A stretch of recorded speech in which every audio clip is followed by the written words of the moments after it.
Okay, welcome back to the PMGS StampFix app. I've been working on version 1.10. I have one pretty big bug fix in this one, and then an important new feature that I've added. And the new feature is complicated enough that I felt like I needed to make another video just to show you how to get it set up, because it's not something that's very intuitive. So before we get to that, though, the one bug fix with version 1.09. I had introduced the ability to do triangular stamps, but there was one little problem with it, in that you could do a triangular stamp, you could use the initial rotation adjustment on it, but you couldn't use the fine-tuning rotation adjustment. It was not calculating the center of rotation correctly, so if you tried to put a number in that block, it would lead to wild results. That problem has been fixed, so now if you're doing a triangular stamp, again, it still will not automatically detect that it's a triangle. I'm still working on that. But if you get it at the right angle, it will. You can see this one is perfectly rotated and cropped. It will still do it. And now you can do a fine-tune rotation adjustment on it if you need to, just like that. Okay, the new feature that I've added, the initial versions of this have only been able to handle stamps on a black background. I have, and actually only able to handle white stamps on a black background. They could not handle black on black. The new version, 1.10, will handle black on black. It will also handle black stamps on a white background, white stamps on a white background. So basically, you can now use the white background or the black background on your scans. That being said, it does require some setup, and depending on whether you're changing backgrounds around a lot or not, it may require some regular changes of the settings. That'll become a little more obvious as I explain exactly why the settings are what the settings are. When you go into version 1.10, there's now an additional option under settings for threshold settings. What the threshold settings are is these determine when the algorithm runs, it's trying to detect the background from the stamp. It's trying to detect which pixels in the image are background and which pixels are the stamp. And the way it does that is it converts the image to grayscale. And when an image is converted to grayscale, every single pixel in the image falls somewhere on this line, either 0, meaning black, or 255, meaning white. And every single pixel in the image falls somewhere in there.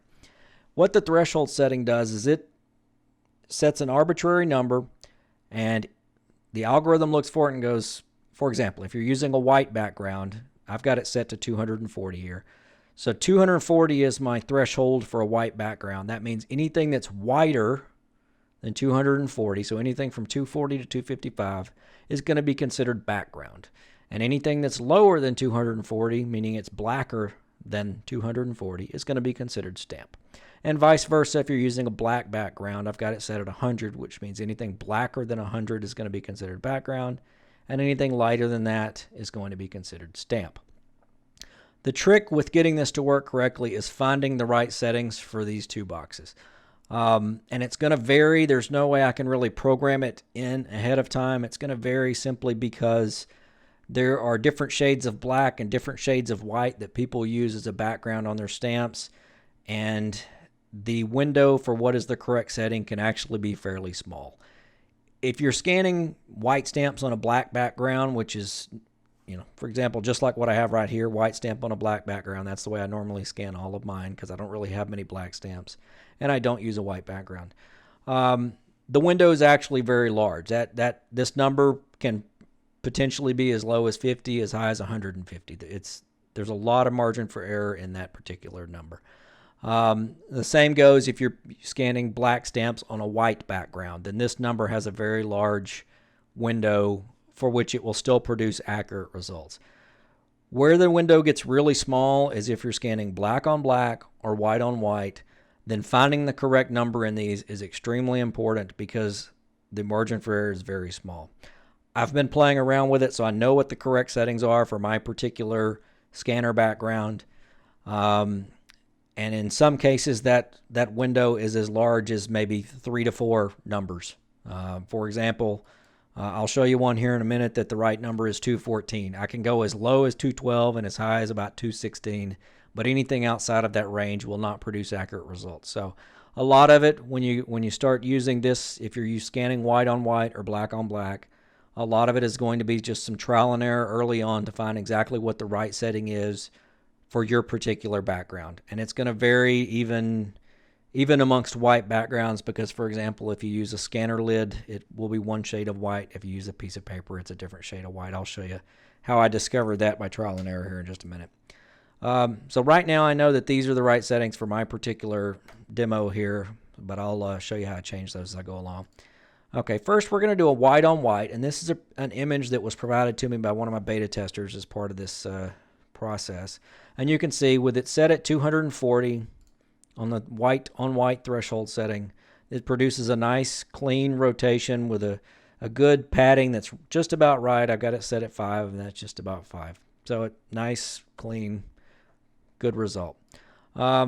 This particular background is a scanner lid, and it's very white. You can see it's I don't know how well you can see it on the video, but it's fairly bright. And that's going to be common with your white scanner lids because they're designed really to reflect a little bit of light. So it's going to be very bright. So by trial and error, I found that 240 was the right number for this one. Now, if I adjust that number, say to 225 and hit reprocess, you'll see that it's still close, but not quite right. The padding is off. It's a little too close down here on the bottom perfs. The reason for that is this little bit at the edge of the perfs is getting detected as background instead of stamp because I've moved the threshold far enough down toward the black that those perfs are now getting caught on the background side of that threshold.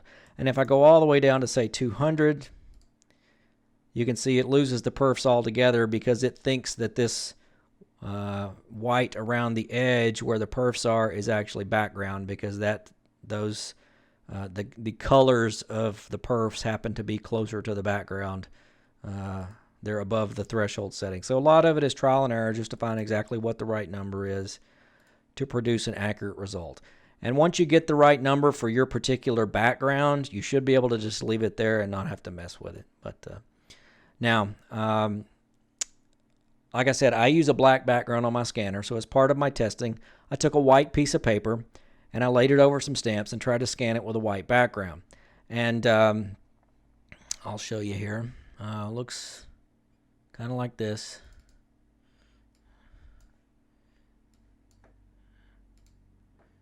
Looks like that. Okay.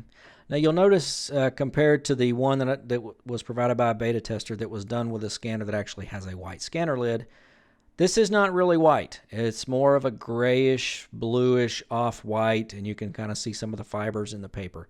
So if you're using paper as a background behind some of your scans, you'll note that it's a very different shade of white than this scanner lid white. And what happens when I try to load that with that same 240 setting, I get an error message. Because try as it might, the algorithm is not able to figure out what it's looking at. And not a problem. It's not the end of the world. It's just an error message. So if you get that, don't panic. Just go into threshold settings, and you got to play with the threshold settings to find the threshold setting that actually works. Now, I happen to know from punching in a bunch of numbers that this one is 214. So if I load this stamp again, except with a setting of 214, there it is. Works just fine. So a lot of it is just going to be a little bit of trial and error to try to figure out exactly what number works for the particular color background that you're using behind your scans. The one additional little bit of warning I will give you with this is you can see that there's not a lot of space around. I cropped it fairly close when I scanned it on the scanner. And so when you try to rotate it via a large amount of rotation, like 45 degrees in this case, you're going to get a little bit of weirdness around the edges. That's because the program is attempting to fill in these corners as best it can to match the color of the rest of the background. So you don't really want to use a lot of high angles of rotation if you can avoid it, unless you have a lot of background area around the stamp when you did your initial scan of the stamp. All right, so that covers the white on white. Now, this setting, this white threshold setting, does also apply when you're using black on white. And so if you're going to scan a black on white, it's going to have a completely different threshold setting from the white on white. So you really will have 4 threshold settings total. There's one for white on white, one for black on white, one for black on black, and one for white on black. But they're not all programmed in separately because, of course, the program has no way to know exactly what you're scanning at the time. So if I was to leave this white on white setting in there and try to load a black on white stamp, you can see it loads it, but it's a very inaccurate result. I got a lot of extra space here on the left-hand side. So like I said, black on white requires a completely different threshold setting. I know from playing around with it, it's about 100.